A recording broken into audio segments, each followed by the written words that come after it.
Correct. Islampur থানার মুক্তারপুর গ্রামে ভয়াবহ বাইক দুর্ঘটনা। থানার মুক্তারপুর গ্রামে এক ভয়াবহ সড়ক দুর্ঘটনায় 2 মোটরসাইকেল আরোহী যুবক নিহত হয়েছেন। আজ বিকেলে ইফতারের ঠিক আগ মুহূর্তে নিয়ন্ত্রণ হারিয়ে একটি গাছের সাথে ধাক্কা লাগলে এই দুর্ঘটনা ঘটে।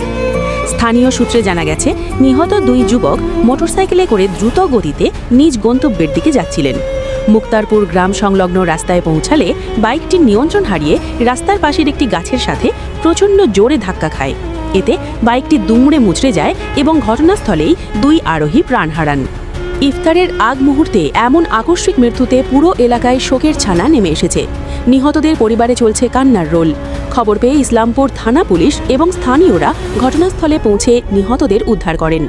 প্রাথমিকভাবে ধারণা করা হচ্ছে, ইফতারের আগে বাড়ি ফেরার তাড়ায় মোটরসাইকেলের গতি অতিরিক্ত বেশি থাকায় এই দুর্ঘটনা ঘটেছে।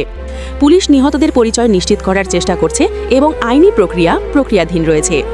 ইফতারের আগের সময়টুকুতে রাস্তায় যানবাহনের চাপ ও তাড়াহুড়ো বেশি থাকে। চালকদের এই সময়ে আরও বেশি সতর্ক থাকার অনুরোধ জানানো হচ্ছে।